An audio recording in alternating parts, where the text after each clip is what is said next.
Hello friends, आपण मानक आम चैनल को स्वागत। तो ओडिशार बहु जनाशुना सुभद्रा योजना को किभली भाव में घरे बसी सहजरे से फॉर्म टी को पूरण करें चलतु यही वीडियो रे आमे देखिबा। तो देखंतु सुभद्रा योजनार फॉर्म टी एभली भाव में रही। तो यह अति सहजरे आपण माने घरे बसी यह आवेदन करें, यह पूरण करें। तो यही वीडियो रे अति सहजरे आमे देखिबा किभली भाव में पूरण करेंगे। तो देखंतु एठारे आवेदनकारी सविशेष विवरणी एवं महिला माने यहाकू आवेदन करेंगे तांकर संपूर्ण विवरणी यही फॉर्म रे आमे दबा। तो प्रथम नंबर रही देखंतु संपूर्ण नाम आपणकर जो महिला बा जे जो झील माने 21 वर्ष ऊर्ध्व जो माने से माने एठारे निजर नाम को पूरण करेंगे। गोटे बॉक्स रे गोटे अक्षर को आपण मानकर लिखिबे। आपणकर आधार कार्ड नंबर रे जो नाम रही से भाव में सठिक भाव में देखी आपण यहाकू पूरण करें। आपणकर नाम एठारे लिखिबे। ओडिया रे लिखिले बहुत भल हेबो, कारण यह जेहेतु फॉर्म टी ओडिया रे रही तेणु आपण माने यहाकू ओडिया रे पूरण करने को पड़िबो। तो देखो द्वितीय नंबर रे रही आधार संख्या। तो आपण माने निजर आधार नंबर टी को देखी एठारे पूरण करेंगे। गोटे बॉक्स रे गोटे नंबर को लिखी आपण माने यहाकू पूरण करें। तापर देखंतु स्वामींकर एवं पितांकर नाम आपणकर जदि आपण जदि विवाह करिसेंती तेबे आपणकर स्वामींकर नाम एठारे देबे। आपण जदि विवाह करि नाहंती झियो अछंती तेबे एठारे आपणकर बापांक नाम एठारे लिखिबे। तापर देखंतु आपणकर जन्म तारीख आपणकर आधार कार्ड देखी आपणकर जन्म तारीख को सठिक भाव में आपण एठारे लिखिबे। देखंतु प्रथम दुईटी बॉक्स रे आपणकर दिन लिखिबे। तापर केउ मास रे आपण जन्म होइछंती से मास को लिखिबे। तापर एठारे जो चारोटी बॉक्स रही एठारे आपण मानकर वर्ष को लिखिबे, सठिक भाव में यह लिखिबे। तापर देखंतु एठारे वर्ग देइछि आपणकर कास्ट केउ कास्टर आपणकर जदि जनरल एससी एसटी आपणक अनुसार आपण एही बॉक्स रे ठीक चिन्ह मारिबे। तापर देखंतु 6 नंबर रही शारीरिक भिन्नक्षम जदि आपण हैंडीकैप अटंती ताहले जदि हाँ तेबे आपण हाँ रे ठीक मारंती। जदि आपण सुस्थ अछंती कौन हैंडीकैप आपण नुहंती शारीरिक भिन्नक्षम आपण नुहंती तेबे ना रे ठीक चिन्ह देबे। तापर देखंतु 7 नंबर रही आधार संयुक्त मोबाइल नंबर। आपण गोटे जिनस मन रखंतु जे आपणकर आधार कार्ड सहित जो मोबाइल नंबर टी लिंक अछि सेही मोबाइल नंबर टी को आपण एठारे देबे। सेही मोबाइल नंबर टी को देबे, अन्य कोनोसी नंबर आपण एठारे देबे नहीं। 8 नंबर जे देइछि विकल्प मोबाइल नंबर यह आपणक घरर अन्य कोनोसी नंबर देई परिबे। किंतु 7 नंबर रे आपणकर आधार कार्ड सहित जो फोन नंबर टी लिंक थिला सेही नंबर टी देबे। 8 नंबर अन्य कोनोसी घरर किबा आपणकर बापांकर स्वामींकर जहार भी नंबर एठारे देई परिबे।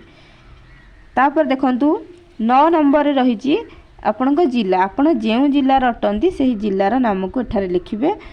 10 नंबर रही ग्रामांचल निमंते जदि आपण गाँव में रहउछंती तेबे 10 नंबर टी को आपण पूरण करेंगे। जदि आपण माने सहर में रहउछंती तेबे आपण को सहर टी को 11 नंबर टी को पूरण करने को पड़िबो। जदि आपण गाँव तेबे गाँव टी लिखिबे, सहर टी को छाड़ी देबे। जदि आपण माने सहर में रहउछंती तेबे आपण माने सहर टी को पूरण करेंगे, तामने 11 नंबर पॉइंट को पूरण करेंगे, 10 नंबर टी को छाड़ी देबे। देखंतु आपण जदि गाँव में रहउछंती तेबे ग्रामर नाम एठारे लिखिबे आपणक ग्रामर नाम। तापरे ग्राम पंचायतर नाम, ब्लॉकर नाम। तापर देखंतु 11 नंबर रही सहरांचलर। तो आपणकर वार्ड नंबर जहाँ सेटा लिखिबे। अर्बन लोकल बॉडी को फिलअप करेंगे। तापर आपण सहर आउ नगरर ना गोठारे लिखिबे। तापर रही 12 नंबर अनुसार देखंतु आधार सक्षम संचय खाता थिबा बैंकर नाम एठारे आपणकर बैंक कार्ड रो डिटेल्स देबे। देखंतु आपरे परवर्ती पेज टी को हम देखिबा। देखंतु एही भली पेज टी रही आ गोटे जिनस रही देखंतु यही सुभद्रा योजना टी महिला और शिशु विकास विभाग तरफ रे योजना टी रही। तो यार जदि आपण मानकर कोनोसी असुविधा रहउची, जदि आपण मानकर कोनोसी जिनस को बुझी पारु नाहंती तेबे सेमानक तरफ रे को टोल फ्री नंबर दिया जाइछि। हेल्पलाइन नंबर रे आपण माने कॉल करि परिबे जहा कि 146778 रही। तो यह को आपण माने कॉल करके सब किछि तांको सहित कथा ही परिबे। तो देखंतु तापरे भाग खर रही घोषणानामा। मु एत द्वारा घोषणा करूछि जे ପୂର୍ବ ପୃଷ୍ଠାରେ ଉଲ୍ଲିଖିତ ତଥ୍ୟ ମୋର ଜ୍ଞାନ ଅନୁଯାୟୀ ସତ୍ୟ ଅଟେ। ମୁଁ ଜ୍ଞାତ ଯେ ଏଥିରୁ କୌଣସି ମିଥ୍ୟା ପ୍ରମାଣିତ ହେଲେ ଏହି ଆବେଦନକୁ ପ୍ରତ୍ୟାଖ୍ୟାନ କରାଯାଇପାରେ। ଯଦି ଆପଣମାନେ ଉପରେ ଯଦି କୌଣସି ଜିନିଷକୁ ଭୁଲ ଦେଇଥାନ୍ତି, ଯଦି ଏହା ମିଥ୍ୟା ବୋଲି ପ୍ରମାଣିତ ହୁଏ, ତେବେ ଏହି ଫର୍ମଟିକୁ ଆପଣ ରିଜେକ୍ଟ କରାଯିବ ଏବଂ ଆଇନଗତ କଠୋର କାର୍ଯ୍ୟାନୁଷ୍ଠାନ ଗ୍ରହଣ କରାଯାଇପାରେ। ଆପଣଙ୍କୁ ଆଇନଗତ ଆପଣଙ୍କୁ କଠୋର କାର୍ଯ୍ୟାନୁଷ୍ଠାନ ବି ସେମାନେ ନେଇପାରିବେ। ଦୟାକରି ପ୍ରଯୁଜ୍ୟ ସ୍ଥାନରେ ଠିକ୍ ଚିହ୍ନ ମାରନ୍ତୁ। ତ ଦେଖନ୍ତୁ, ଆପଣ ଦେଖିବା ଏଠାରେ କ'ଣ କ'ଣ ରହିଛି, ସେ ଅନୁସାରେ ଠିକ୍ ଚିହ୍ନ ଦେବା।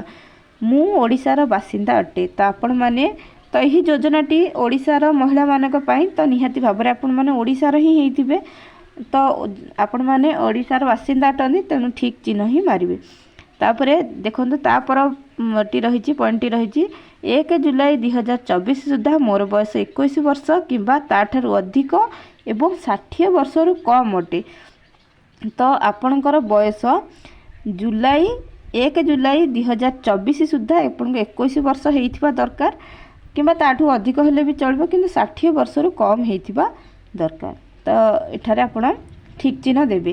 ତା ପରବର୍ତ୍ତୀଟି ରହିଛି, ପରବର୍ତ୍ତୀ ପଏଣ୍ଟଟି ରହିଛି ମୁଁ କୌଣସି ରାଜ୍ୟ କିମ୍ବା କେନ୍ଦ୍ର ସରକାରଙ୍କ ଯୋଜନା ଅଧୀନରେ ମାସିକ 1500 ଟଙ୍କା ଅଥବା ତଦୁର୍ଦ୍ଧ କିମ୍ବା ବାର୍ଷିକ 18,000 ଟଙ୍କା ଅଥବା ତଦୁର୍ଦ୍ଧ ଆର୍ଥିକ ସହାୟତା ରାଶି ପାଉନାହିଁ। ତ ଆପଣମାନେ କୌଣସି ରାଜ୍ୟ ସରକାର କେନ୍ଦ୍ର ସରକାରଙ୍କ ଠାରୁ 1500 ଟଙ୍କା କିମ୍ବା 18,000 ଟଙ୍କାର ଏଇଭଳି କିଛି ମାସିକ ସହାୟକ ଆର୍ଥିକ ସହାୟତା ଆପଣମାନେ ପାଉନାହାନ୍ତି ବୋଲି ଏଠାରେ ଠିକ୍ ଚିହ୍ନ ଦେବେ। ତା ପରବର୍ତ୍ତୀଟି ରହିଛି, ଦେଖନ୍ତୁ ପଏଣ୍ଟଟି ମୁଁ କିମ୍ବା ମୋର ପରିବାର କୌଣସି ସଦସ୍ୟ ବର୍ତ୍ତମାନର କିମ୍ବା ପୂର୍ବତନ ସାଂସଦ MP ଆପଣମାନେ ହେଇନଥିବେ କିମ୍ବା ଆପଣଙ୍କ ପରିବାରର କୌଣସି ସଦସ୍ୟ ବି MP ହେଇନଥିବେ କିମ୍ବା ବିଧାନସଭା ସଦସ୍ୟ ML ମଧ୍ୟ ନୁହନ୍ତି। ଆପଣ କିମ୍ବା ଆପଣଙ୍କ ପରିବାରର କୌଣସି ବ୍ୟକ୍ତି ML କିମ୍ବା MP ହେଇନଥିବେ। ତ ଏଠି ଠିକ୍ ଚିହ୍ନ ଦେବେ। ମୁଁ କିମ୍ବା ମୋର ପରିବାର କୌଣସି ସଦସ୍ୟ ଆୟକର ଦାତା ନୁହନ୍ତି। ଆୟକର ଦାତା ମାନେ ଆପଣମାନେ ଟ୍ୟାକ୍ସ ଦେଉନଥିବେ। ତ ଆପଣମାନେ ଯଦି ଟ୍ୟାକ୍ସ ଦେଉନାହାନ୍ତି, ତ ଆପଣମାନେ ଏଠାରେ ଠିକ୍ ଚିହ୍ନ ଦିଅନ୍ତୁ। ତା ପରବର୍ତ୍ତୀ ରହିଛି ମୁଁ କିମ୍ବା ମୋ ପରିବାର କୌଣସି ସଦସ୍ୟ କୌଣସି ସହରାଞ୍ଚଳ ସ୍ଥାନୀୟ ସଂସ୍ଥା କିମ୍ବା ପଞ୍ଚାୟତିରାଜ ଅନୁଷ୍ଠାନ ଜଣେ ନିର୍ବାଚିତ ପ୍ରତିନିଧି ନୁହନ୍ତି ବୋଲି ଆପଣ ଏଠାରେ ଠିକ୍ ଚିହ୍ନ ଦେବେ।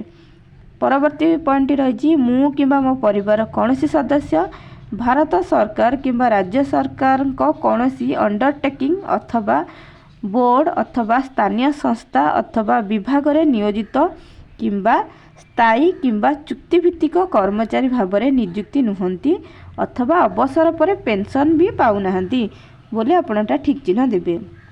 ମୁଁ କିମ୍ବା ମୋ ପରିବାର କୌଣସି ସଦସ୍ୟ ଭାରତ ସରକାରଙ୍କ କୌଣସି ସରକାରୀ ବିଭାଗ ଅଥବା ଉଦ୍ୟୋଗ ଅଥବା ବୋର୍ଡ଼ ଅଥବା ସଂଗଠନ ଅଥବା ରାଜ୍ୟ ସରକାରଙ୍କ ଜଣେ ନିର୍ବାଚିତ ମନୋନୀତ ନିଯୁକ୍ତ ପ୍ରତିନିଧି ନୁହନ୍ତି ବୋଲି ଏଠାରେ ଆପଣମାନେ ଠିକ୍ ଚିହ୍ନ ଦେବେ।